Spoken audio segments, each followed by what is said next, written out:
Olá, queridos ouvintes e leitores. Sejam bem-vindos a mais um mergulho profundo aqui no Fé em Letras. Hum, Hoje vamos juntos desvendar a inteligência de Jesus. isso aí. Sim, você ouviu direito. Vamos muito além da imagem tradicional de Jesus como um mártir sofredor. Hum, Para nos guiar nessa jornada, temos aqui um expert que conhece a fundo o livro Mestre da Sensibilidade. olá. E antes de começarmos, um recadinho para você.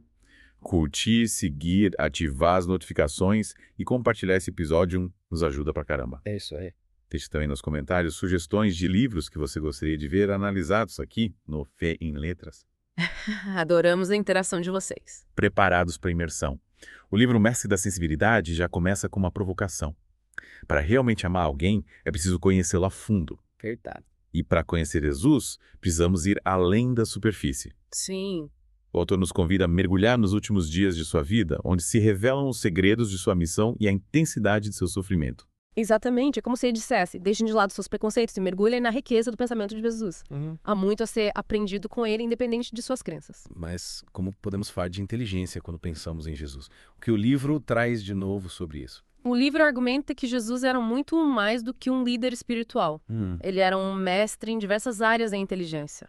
Pensar, ouvir, expor ideias sem impor, pensar antes de reagir, ter sensibilidade, contar histórias. Uau! É como se ele fosse um professor completo, usando diferentes métodos para ensinar e impactar as pessoas ao seu redor. Sim, e o livro destaca que Jesus não usava essas habilidades só para si mesmo. Certo. Ele as utilizava para despertar a sede por conhecimento nos outros, combater a competitividade e o individualismo, incentivando o pensamento crítico, a tolerância e a cooperação. Sim, Imagine o impacto que ele causava. é verdade. Mas me fala como o livro exemplifica essa inteligência na prática. Ele usa um exemplo clássico. A resposta de Jesus aos fariseus e herodianos sobre o pagamento de impostos a César. Lembra dessa história? Eles tentavam colocar Jesus numa armadilha, forçando a escolher entre desagradar os judeus ou os romanos. Exatamente. Bem. Mas Jesus, com uma resposta simples e profunda, desmonta a armadilha. Sim. Ele diz: dai a César o que é de César e a Deus o que é de Deus. É uma sacada genial.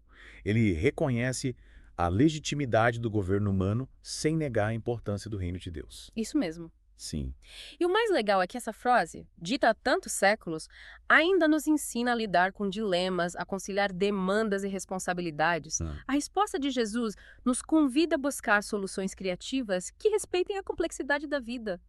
Você já se viu em uma situação assim? Com certeza. Que nunca, né? Mas e a questão do amor, que é tão central na mensagem de Jesus, como o livro conecta isso com a inteligência? O livro explora o conceito de amor como a maior cobrança do Criador, segundo o pensamento de Jesus. É uma ideia revolucionária para a época, que se contrapunha à visão tradicional de leis e punições. É como se para Jesus o amor fosse a verdadeira lei. A força que nos impulsiona a viver em harmonia com nós mesmos e com o próximo. Exatamente. E o livro aprofunda essa ideia, explorando a sensibilidade de Jesus, sua capacidade de perceber detalhes e emoções e se conectar com o sofrimento alheio. Essa sensibilidade que muitas vezes é vista como fragilidade, mas que na verdade era uma das maiores forças de Jesus, né? Sem dúvida. Jesus era um mestre em perceber as nuances da alma humana. Sim. Ele se comovia com a dor do outro, se alegrava com suas conquistas e se indignava com as injustiças. E o mais importante, ele transformava essa sensibilidade em ação, em compaixão, em cura. O livro nos dá muitos exemplos disso, como a compaixão de Jesus pela viúva de Naim, a cura de um cego de nascença, a ressurreição de Lázaro. Exatamente. É.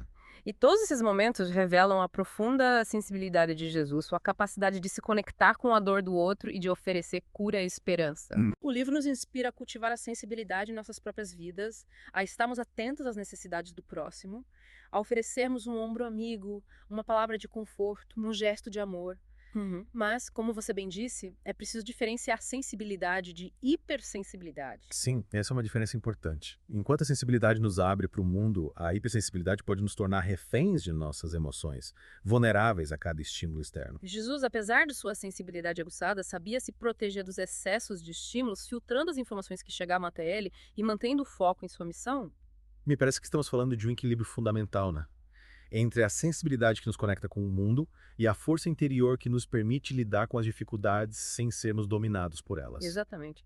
E é nesse ponto que o livro nos convida a aprofundar a autenticidade e a fragilidade humana de Jesus. Certo. Lembra do episódio no Getsemane, quando Jesus revela sua profunda tristeza aos discípulos? Sim.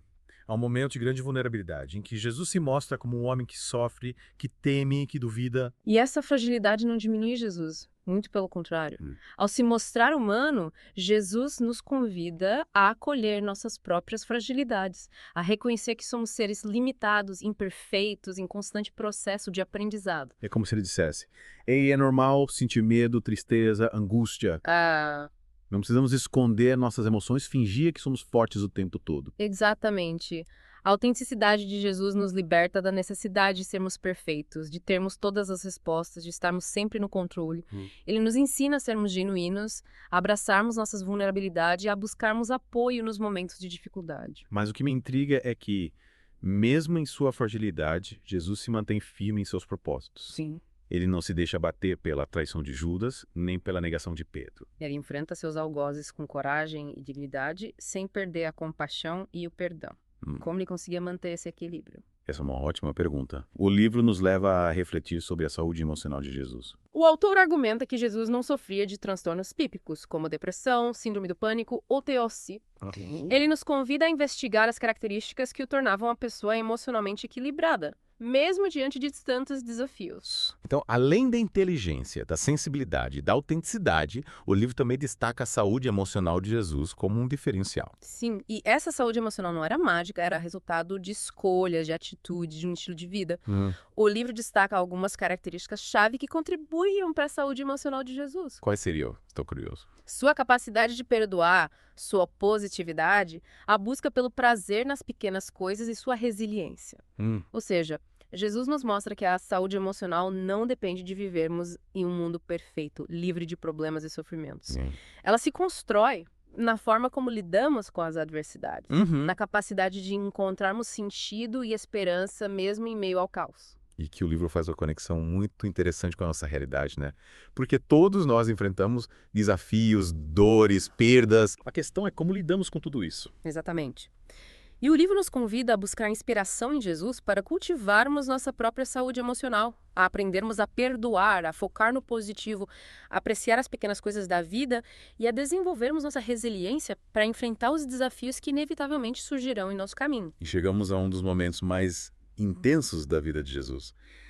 Sua angústia no Getsemane diante da iminência da crucificação, o que o livro destaca sobre esse episódio. O livro analisa o significado do pedido de Jesus para que o cálice se afastasse e a posterior aceitação da vontade do Pai. É um momento em que a natureza humana de Jesus se manifesta em toda a sua intensidade. Certo. Ele sente medo, tristeza, angústia, ele questiona, implora, se desespera. Mas, em meio a todo esse turbilhão de emoções, ele se mantém conectado com sua missão, com um propósito maior que o impulsiona. É como se ele estivesse dizendo: Pai, se possível, afasta de mim esse sofrimento. Sim. Mas, se essa é a sua vontade, eu aceito. Exatamente. E essa entrega de Jesus à vontade do Pai não é um ato de passividade ou resignação. É um ato de coragem, de fé, de confiança. É a certeza de que, mesmo que não compreendamos os desígnios divinos, existe um propósito maior por trás de cada acontecimento em nossas vidas. É nesse momento crucial que Jesus nos ensina umas lições mais importantes sobre a vida. A importância de entregarmos nossos medos, nossas angústias, nossos desejos a algo maior que nós mesmos. A confiarmos que, mesmo em meio à dor e ao sofrimento, existe um plano divino em ação. Sem dúvida. E essa entrega de Jesus nos leva a contemplar sua missão transcendental. Morrer como um homem para redimir a humanidade e oferecer a vida eterna. Que tema profundo e complexo. Retomando nossa análise da inteligência de Jesus, chegamos ao momento em que ele é confrontado com a brutalidade da perseguição e do julgamento. É verdade. É a partir daqui que o mundo testemunha uma sequência impressionante de sofrimento físico e psicológico. É difícil imaginar a intensidade da dor que Jesus suportou nos momentos finais de sua vida. E o mais impressionante é que, como vimos na primeira parte, ele o fez conscientemente, por amor à humanidade, sem jamais se desviar de seu propósito de submissão. Exatamente. E essa determinação inabalável, essa coragem diante do sofrimento, que o torna uma figura tão singular na história, enquanto muitos, diante da angústia, desistem de seus sonhos, Jesus se manteve firme, enfrentando cada etapa de sua paixão com dignidade e lucidez. E o livro Mestre da Sensibilidade nos convida a analisar cada um desses sofrimentos, a compreender como Jesus reagiu diante de cada um deles, até o momento de sua morte. É como se o autor nos dissesse: olhem para a cruz, não com um olhar de piedade ou de compaixão passiva, mas com um olhar de investigador, buscando compreender a complexidade da mente e do coração de Jesus naquele momento supremo. É uma jornada dolorosa, mas que nos revela profundidades do amor de Jesus e a força de sua mensagem. A gente fica se perguntando: como alguém, diante de tamanha dor, consegue se manter lúcido, coerente, compassivo? Como alguém, ao ser traído, negado, abandonado, ainda assim tem a capacidade de perdoar? Essa é a grande questão. O livro nos mostra que a verdadeira força não se manifesta na negação do sofrimento, mas na capacidade de transmutá-lo, de encontrar nele um sentido maior, uma oportunidade de crescimento e de transformação. E a saúde emocional de Jesus era fundamental para que ele pudesse enfrentar o cálice de sofrimento com tanta dignidade e coragem. Ele não era refém de seus medos, suas angústias. Ele não se deixava dominar pelo desespero, pela amargura. Me parece que estamos falando de uma força interior extraordinária, né? Sim. Mas o que contribuía para essa saúde emocional de Jesus? O livro dá algumas pistas. Com certeza. O livro destaca a capacidade de Jesus de proteger sua emoção diante dos focos de tensão. Interessante. Ele filtrava os estímulos estressantes, não permitindo que a negatividade o contaminasse, o paralisasse. Entendi. Isso não significa que ele ignorasse a dor, o sofrimento. Pelo contrário, ele os acolhia, os enfrentava, mas sem se deixar dominar por eles. Ele tinha consciência da dor, mas não se deixava paralisar por ela. É. É como se ele tivesse um escudo protetor contra a negatividade. Mas como podemos cultivar essa mesma postura em nossas vidas? O livro nos apresenta uma série de características que contribuíam para essa saúde emocional de Jesus. Sua capacidade de perdoar. Sua positividade, sua resiliência, sua busca pelo prazer nas pequenas coisas. Sim. Características que podemos e devemos cultivar em nossas próprias vidas, para que também possamos enfrentar os desafios com mais serenidade, coragem e esperança. E o livro também alerta para o perigo da hipersensibilidade emocional, né? Sim. Enquanto a sensibilidade nos abre para o mundo, para a beleza, para a dor do outro. A hipersensibilidade nos torna vulneráveis, reféns de cada estímulo externo, de cada palavra, de cada olhar. Exatamente. E Jesus, apesar de sua profunda sensibilidade, não era hipersensível. Ele sabia se proteger dos excessos, filtrar as informações que chegavam até ele, manter o foco em sua missão. Sim. Ele nos ensina, de certa forma, a ter uma blindagem emocional, sem perder a capacidade de amar e se conectar com o próximo. Me fale mais sobre essa capacidade de Jesus de perdoar que você mencionou. Sim. O livro traz exemplos específicos. Sim. Um exemplo marcante é a postura de Jesus diante da traição de Judas. É um momento de profunda dor, de decepção, de quebra de confiança.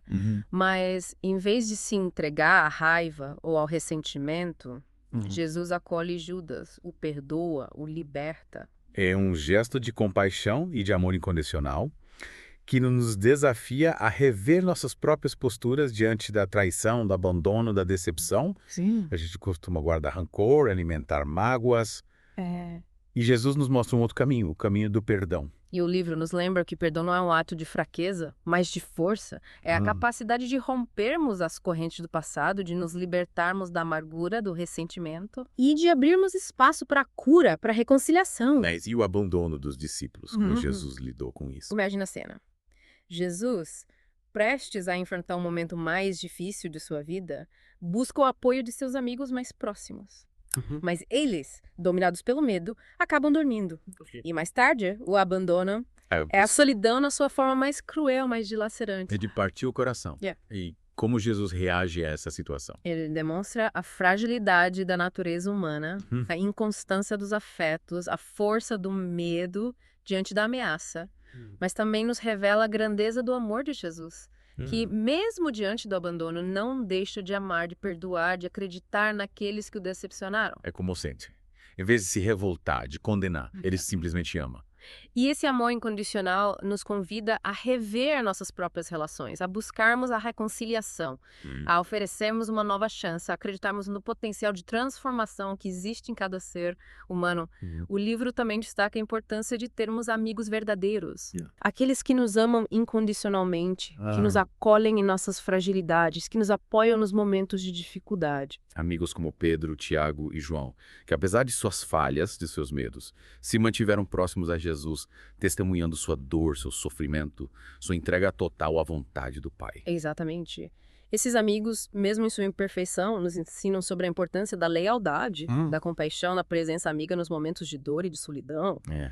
O livro nos convida a cultivarmos amizades verdadeiras, Sim. a buscarmos pessoas que nos inspirem a sermos melhores, que nos ajudem a crescer, que nos acolham em nossas imperfeições. Falando em Pedro, o livro também analisa a negação de Pedro, né? Sim. Um momento emblemático da paixão de Cristo. É a quebra da promessa, a traição da confiança, a dor da decepção. Sim. E Jesus, mesmo sabendo de antemão que Pedro o negaria, sofre com essa traição. Ele sente a dor da rejeição, do abandono, da solidão. Mas em meio a toda essa dor, ele não condena Pedro.